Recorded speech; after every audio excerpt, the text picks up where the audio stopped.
உள் மனசில் படுறதெல்லாம் பேசுனா எவ்வளோ பேர் காயப்படுவாங்க. இந்த படைப்பு வரவே கூடாது, வந்துடவே கூடாதுன்னு இந்த நொடி வரைக்கும், நாளைக்கு காலையில் வரைக்கும், திரையரங்கு வர்ற வரைக்கும் தவிக்கிற எத்தனையோ இதயங்கள் இந்த மண்ணில் வாழ்ந்துக்கிட்டு உழவிக்கிட்டு இருக்கு.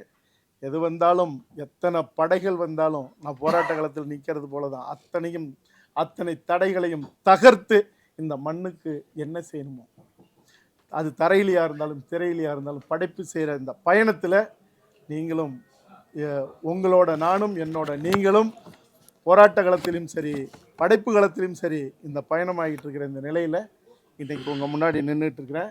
உரிமையோடு உங்கள்கிட்ட ஒன்று கேட்குறேன். 2.5 மணி நேரம் இந்த அரங்கத்தில் நீங்கள் உட்காந்து படம் பார்த்தீங்க. இது ஒரு சாதி வெறி பிடித்த படமாகவோ அல்லது ஒரு தனிச்சமூகத்தை மட்டும் கொண்டாடிட்டு தமிழ் சமூகத்தில் தமிழர் குடிகளில் இருக்கிற வேறு யாராவது ஒரு குடிகளை அவமானப்படுத்துகிற படைப்பாவோ அல்லது தமிழ் சமூகத்துக்கு மாண்புக்கான எதிரான படைப்பாவோ உங்களுக்கு ஏதாவது தோணுதா? இது உண்மைன்னா நீங்க உரிமையோட கேட்டுக்கிற நீங்க கைத்தட்டி அதுக்கான பதிலை சொல்லலாம்.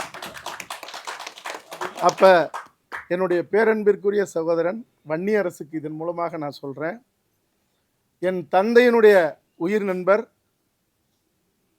தொல்காப்பியன் அவர்களுடைய மகன், ஐயா தொல்காப்பியன் அவர்களுடைய மகன் தோழர் திருமாவளவன் எனக்கு நண்பர். சினிமா திரைத்துறைக்கு வந்த காலத்திலிருந்து சொல்றேன், வன்னியரசை கொஞ்சம் அடக்கி வைங்க.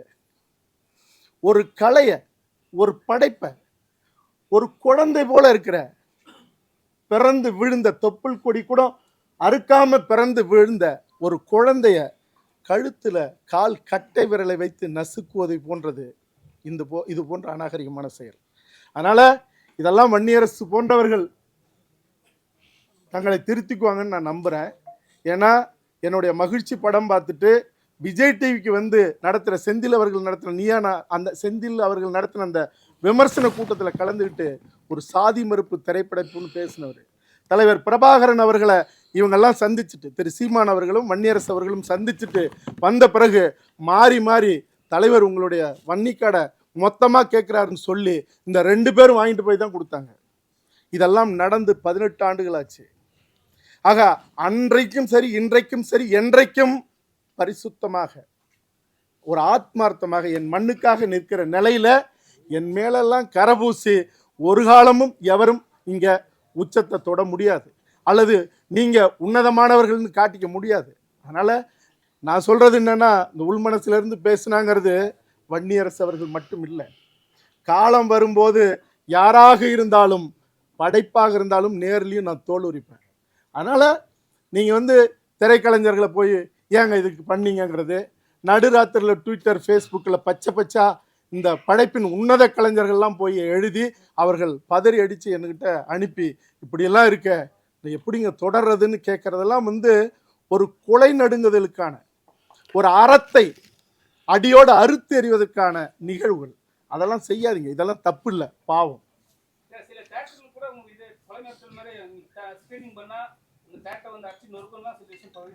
இல்ல அதெல்லாம் சும்மா இருங்க. ஒரே ஒரு விஷயம், அப்படியெல்லாம் வந்து படத்தை போட்டா அடிச்சு நொறுக்குவேன்னு சொல்றதுக்கெல்லாம் இங்க ஆளுமையும் இல்லை, ஆண்மை உள்ள மனிதர்களும் இல்லை. அப்படி வந்தா அவன் அந்த இடத்த விட்டு நவர முடியாது. அது வந்து அப்படியெல்லாம் ஒரு விஷயம் நடந்திருக்கு. ஊத்தங்கரையில நீங்க காடுவெட்டி குரு அவர்களுடைய படைப்பை நீங்க திரையிடலைன்னா எந்த படத்தையும் திரையிட முடியாதுன்னு அங்க போய் முற்றுகையிட்டு மதியத்துக்கு மேல ஒரு பெரிய சிக்கல் உருவாச்சு. அப்புறம் அவங்கக்கிட்ட பேச்சுவார்த்தை நடந்து அநேகமாக அந்த திரையரங்கம் கிடைக்கும். அப்படி ஒரு போராட்டம் நடக்குமே ஒழிய இதை வந்து போட்டால் என்ன நடக்கும்னு சொல்றதுக்குலாம் இங்கே ஆள் இல்லை.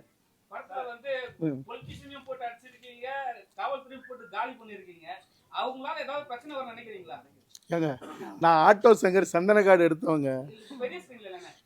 ஏங்க திரைன்னா எல்லாம் ஒன்று தான், தரைன்னா எல்லாம் ஒன்று தான். அங்கே படைச்சிட்டு தான் இங்கே நடந்திருக்கேன். அதனால் ரெண்டாவது ஒரே ஒரு விஷயந்தான், நான் ஒன்றே ஒன்று என் வாழ்க்கையில் பார்த்து சொல்கிறேன். சந்தனக்காடில் மிருகத்தோடு மிருகமாக நின்ற வீரப்பன் மனிதனாக வாழ்ந்தார்.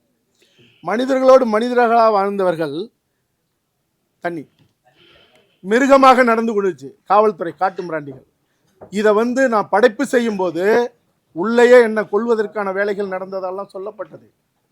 அதையும் மீறி உள்ள போய் நான் படப்பிடிப்பு செய்யும்போது காட்டு விலங்குகளால் தாக்கப்பட்டிருக்கலாம். ஏன்னா எத்தனையோ இரவுகள் கூட நாங்கள் படப்பிடிப்பு நடத்திருக்கோம். அதுபோல முடிச்சுட்டு வரும்போது இங்க எனக்கு கடுமையான எதிர்ப்புலாம் இருக்குன்னு சொல்லப்பட்டது. ஒன்னே ஒன்று சொல்றேன், ஒரே ஒரு ஆள் கூட, ஏன்னா நம்ம படைப்பில் அவர்கள் செஞ்ச தவற சொல்லலாம், காவல்துறையோ அரசு அதிகாரிகளோ ஆள்பவர்களையோ, ஒரே ஒருவர் கூட என்கிட்ட அலைபேசிலையோ நேர்லையோ நீ எப்படி செய்ய முடியும், உனக்கு அவ்வளோ பெரிய திமிரான்னு ஒரே ஒரு வார்த்தை கூட பேசல. மாறாக காவல்துறையில் சில பேர் கொஞ்சம் பார்த்து திட்டுங்க, கொஞ்சம் கம்மியாக திட்டுங்க, பொண்டாட்டி சோறு போடும்போது நம்மட்டு சிரிக்கிறாங்க, சந்தனக்காடு பார்த்தேன் உங்கள் லட்சணம்லாம் தெரியும்னு கொஞ்சம் பார்த்துங்கன்னு சொல்லியிருக்காங்களே ஒழிய இது வரைக்கும் அப்படி எந்த நிகழ்வும் இல்லை.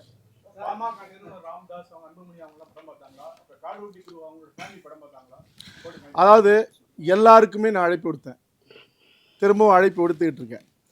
அவர்களுடைய சூழ்நிலை காரணமாக இன்னும் அவர்கள் படைப்பு பார்க்கல. அதனால் அண்ணன் காடுவெட்டி குரு அவர்களுடைய குடும்பத்திற்கும் நான் அழைப்பு விடுத்திருக்கேன், ஐயா ராமதாஸ் அவர்களுக்கும் அழைப்பு விடுத்திருக்கேன், சகோதரர் அன்புமணி ராமதாஸ் அவர்களுக்கும் அழைப்பு விடுத்திருக்கேன். இதெல்லாம் பலமுறை. ஆனால் அவங்க வேறு வேறு ஓட்டத்தில் இருக்காங்க. இன்னும் கூட நான் சொல்கிறேன், என்னுடைய சகோதரர் திருமாவளவன் அவர்களும் வன்னியரசு அவர்களும் படம் பார்க்கணுன்னாலும் கூட நான் அதற்கும் ஏற்பாடு செய்வேன்.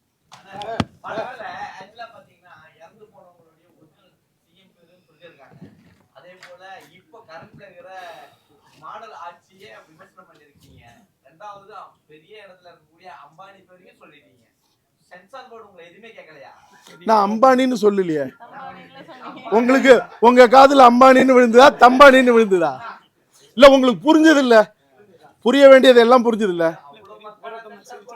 இல்ல ஒரே ஒரு விஷயம், சென்சார்ல நாம் பட்ட பாடு யாரும் பார்த்துருக்க மாட்டாங்க, யாருமே அப்படி பட்டிருக்க மாட்டாங்க. எனக்கும் அவர்களுக்கும் கடுமையான வாக்குவாதம். ஆனா ஒரு விடயம் என்னன்னா, நான் படைப்பை காட்டினதுக்கு பிறகு அவங்க ஆடியோவுக்கு நான் ஏற்கனவே சொன்னேன், ஆடியோ வெளியீட்டுக்கு அவங்க ஒத்துக்கவே இல்லை.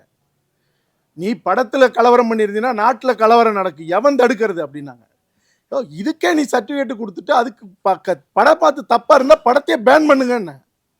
அப்படியான கடுமையான வாக்குவாதம். ஒரு கட்டத்தில் அவங்க படம் பார்த்துட்டு அவங்க சொல்லி தான் சமர்ப்பணத்தில் காடுவெட்டி குரு அவர்கள் படத்தை முதல்லையும் பின்னாடியும் போட்டேன். ஏன்னா இந்த நேர்மைக்கு மேலாக ஒருவர் படைப்பு செய்ய முடியாது, உண்மையா இருந்திருக்கீங்க இந்த படைப்பு. என்கிட்ட கேட்டாங்க, இதெல்லாம் உண்மைதான் நீங்க எப்படி சொல்றீங்கன்னாங்க. நான் சொன்னேன், ஆனந்த ஜூனியர் விகடனில் தொடராக வந்திருக்கு, எடுத்து காட்டுங்க. ஒருவேளை ஜூனியர் விகடனில் வந்த தொடர் ஒரு கட்டத்தில் நிறுத்தப்பட்டது, அது அந்த தொடர் இல்லைன்னா நான் கூட பெரிய சிக்கலை சந்திச்சிருக்கலாம். ஆனாலும் கூட நானும் விட போகிறதில்ல, அவங்க விடலைனாலும் நான் திரும்ப அடுத்தடுத்த கட்டத்துக்கு போய் நான் எடுத்துகிட்டு வந்திருப்பேன். அதனால் இதெல்லாம் நீங்கள் நல்ல விஷயங்கள் சொல்லும்போது இந்த ஸ்ட்ரகிள்லாம் இருக்க தான் செய்யும். ஏன்னா நீங்கள் இந்த படை நடத்தின அவர்களுடைய முன்னோர்களும் இந்த படைப்பு சம்பந்தப்பட்ட அந்த படையாண்ட மாவீரான்னு சொன்னதுமே உலகம் பூரா அவன் போய் சண்டை போட்டுருவேன், போகிற இடத்துல எல்லையில் பூ கொடுக்க மாட்டான். அப்போ நீங்கள் தடையை உடைச்சிட்டு போய் எல்லையை விரிவாக்கி இந்த இனத்துக்கான ஒரு பேரரசு உருவாக்கின கூட்டத்தில் ஒரு மிக முக்கியமான கூட்டம், எல்லாரும் தான் அந்த படையில் நின்னாங்க. அதுக்காக ஒருத்தரை மட்டும் சொல்ல முடியாது. ஆனால் படை ஆட்சிங்கிற அந்த பட்டத்தை சுமந்து வாழ்ந்து அந்த மண்ணில் உள்ள நுழைய வந்த அத்துமீறின வந்த கூட்டத்தை அடித்து நொறுக்கி தன் மண்ணை காத்தது இருக்குல்ல. ஸ்டாலின் அவர்கள் ஆட்சிக்கு வந்தபோது தான் அவர் மேலே அவர் போராடி அந்த ஜட்ஜ்மெண்ட் அப்போ கொடுத்த அந்த ஜட்ஜ்மெண்ட்டை வந்த ஒரு ஆண்டில் அந்த வரிசையின்படி அந்த ஜேஎல்சிங்கிற ஜெயங்கொண்டம் லிக்னைட் கார்பரேஷனை ரத்து செஞ்சது. கிட்டத்தட்ட 20 ஆண்டுகளாக அந்த மக்கள் தங்கள் வீட்டை விற்க முடியல, நிலத்தை விற்க முடியல, ஒரு பொண்ணு கல்யாணம் பண்ணி கொடுக்கலான்னாலும் கூட ஒரு 4 சென்ட் இடத்த விற்க முடியல, நிலத்தை விற்க முடியல. ஆனால் அது முற்றிலுமாக நீங்குவதற்கு காரணம் 1000 கோடி ரூபாயை வேணான்னு எட்டி உதைச்சி அந்த மண்ணில் அவன் நேர்மையாக நின்ன அந்த நிலை இருக்குல்ல, ஒரு அறமான வீரம் அறம் இருக்குல்ல, அதுதான். அதனால இல்லை அதான் சென்சார் இல்லைப்பா. அதில் என்னென்னா நாங்கள் உண்மையாக பயந்தோம், இவ்வளோ பெரிய படத்தை எடுத்து போகும்போது நிறைய கட்டு கொடுப்பான்னு பார்த்தாங்க. ஒன்லி 12 அப்சர்வேஷன் தான் கொடுத்தாங்க. சில இடத்துல மியூட் பண்ண சொன்னாங்க, மற்ற எதையுமே கட் பண்ண சொன்னாங்க.